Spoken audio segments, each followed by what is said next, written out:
Très souvent, j'entends beaucoup de personnes dire, non, moi j'ai besoin que mon père spirituel reconnaisse la chose de Dieu qui est sur moi. Moi j'ai besoin que mes parents savent que Dieu m'a appelé. Moi j'ai besoin que le Seigneur fasse ma promotion, que je fasse ma publicité.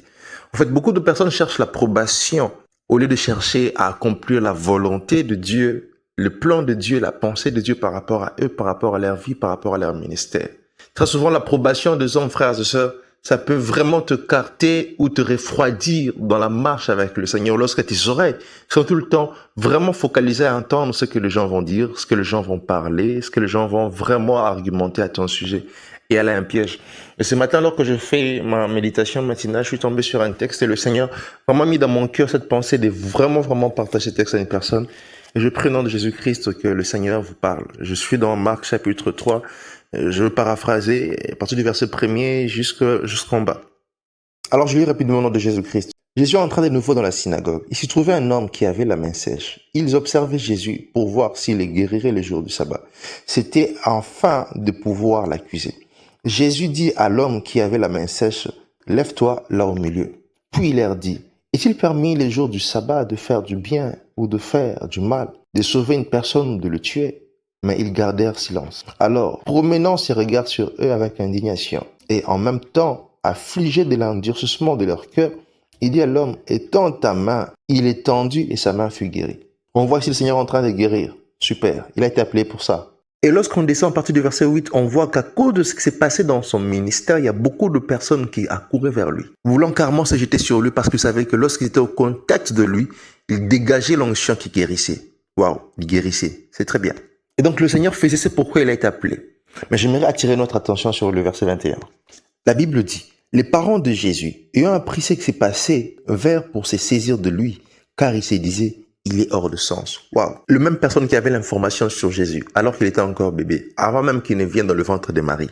Elle avait déjà reçu de l'ange la révélation sur qui sera Jésus. Et même Joseph avait aussi cette révélation-là. Je pense que même ses frères avaient aussi cette connaissance de qui était Jésus, de quelle était sa mission sur terre.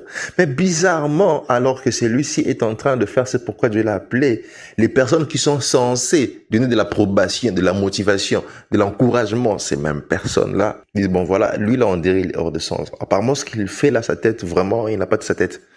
On voit aussi les mêmes personnes qui étaient censées soutenir Jésus devenir là un blocage pour son ministère. Devenir là une raison de ne pas avancer dans le ministère. Devenir là une raison de dire stop, j'arrête. Et si vous continuez la lecture jusqu'au verset 31-32, vous descendez un peu plus bas.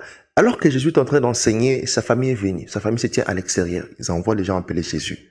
Bizarrement, les gens qui étaient là pouvaient dire, mais attends, lui là, Dieu l'a appelé, mais comment est-ce que ses parents sont ici? Ne prenons même pas la peine d'entrer, mais disons aux gens, allez appeler Jésus, on doit rentrer avec lui. Waouh!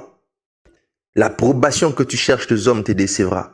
L'approbation que tu cherches tant recevoir de ton père spirituel, ça peut te décevoir aujourd'hui. Il y a un niveau où l'homme ne comprendra jamais dans quelle dimension, dans quelle ampleur le Seigneur va t'utiliser. Souvent, l'information, c'est différent de la réalité.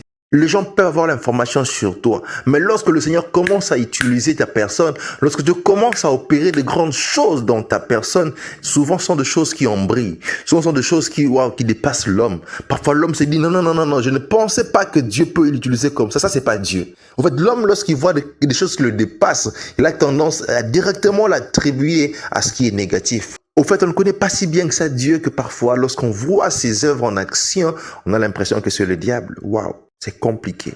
Écoutez ce que la Bible dit dans Galates chapitre 1er, le verset 10. C'est l'apôtre Paul qui parle, l'un de mes héros dans la foi. Et maintenant, est-ce la faveur des hommes que je désire ou celle de Dieu? Est-ce que je cherche à plaire aux hommes? Si je plaisais encore aux hommes, je ne serais pas serviteur de Christ. L'approbation, c'est bien. Mais avec ou sans l'approbation, comprends ce que Dieu attend de toi. Et fais ce que Dieu veut que tu fasses.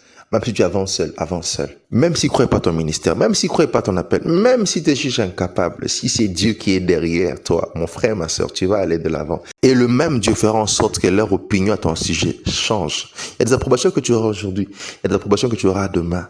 Mais le plus important, focalise-toi sur ce que Dieu t'a dit. Fais ce que Dieu attend de toi et avance. Soyez bénis.